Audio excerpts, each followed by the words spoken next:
S&P global rating നിലവിലിപ്പോൾ പുറത്തു വന്നിരിക്കുന്നത്. S&P നിലവിലിപ്പോൾ പറഞ്ഞിരിക്കുന്നത് ഇന്ത്യയുടെ 2026 സാമ്പത്തിക വർഷത്തിലെ GDP വളർച്ച 6.5% 2027 സാമ്പത്തിക വർഷത്തിൽ നിലവിലവർ 6.7% ഒരു എസ്റ്റിമേറ്റ് കൂടിയാണ് നിലവിലിപ്പോൾ നൽകിയിരിക്കുന്നത്. ഈ ഒരു ഗ്രോത്ത് പരിശോധിക്കുകയാണെങ്കിൽ അതായത് കൺസംഷൻ ആയിരിക്കും രാജ്യത്തിൻ്റെ ഈ ഒരു വളർച്ചയ്ക്കുള്ള ഒരു സുപ്രധാന ഘടകമായിട്ട് ആക്ട് ചെയ്യുക എന്നൊരു കാര്യമാണ് നിലവിൽ അവരിപ്പോൾ ചൂണ്ടിക്കാണിച്ചിരിക്കുന്നത്.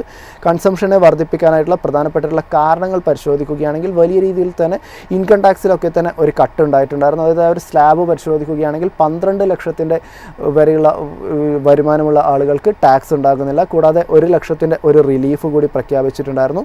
കൂടാതെ കൺസംഷൻ വർദ്ധിപ്പിക്കുന്നതിന് വേണ്ടിയിട്ട് GST റേറ്റ് കുറയ്ക്കുന്ന ഒരു കാഴ്ച കൂടി കാണാൻ വേണ്ടിയിട്ട് സാധിച്ചിട്ടുണ്ടായിരുന്നു. ഏകദേശം 375 ഐറ്റംസിലൊക്കെ തന്നെ പരിശോധിക്കുകയാണെങ്കിൽ എസെൻഷ്യലായിട്ട് കൺസ്യൂം ചെയ്യുന്ന ഐറ്റംസിലടക്കം GST കുറച്ചിട്ടുണ്ടായിരുന്നു എന്നൊക്കെയുള്ളത് വളരെ പോസിറ്റീവായിട്ടുള്ള ഒരു കാര്യമാണ്. കൂടാതെ മോണിറ്ററി പോളിസി അഥവാ റിസർവ് ബാങ്കിൻ്റെ ധനനയ മറ്റൊക്കെ പരിശോധിക്കുകയാണെങ്കിലും ഒരു റേറ്റ് കട്ടൊക്കെ തന്നെ റിസർവ് ബാങ്ക് നടത്തിയിട്ടുണ്ടായിരുന്നു. ഏകദേശം ഒരു 50 ബേസിസ് പോയിൻറ്റ്സിൻ്റെ ഒരു ജംബോ റേറ്റ് കട്ട് നടത്തിക്കൊണ്ട് 5.5% എന്ന് പറയുന്ന ഒരു നിരക്കിലാണ് RBIയുടെ ഇൻട്രസ്റ്റ് റേറ്റ് നിലനിൽക്കുന്നതായിട്ട് കാണാൻ വേണ്ടിയിട്ടും സാധിച്ചിട്ടുള്ളത്.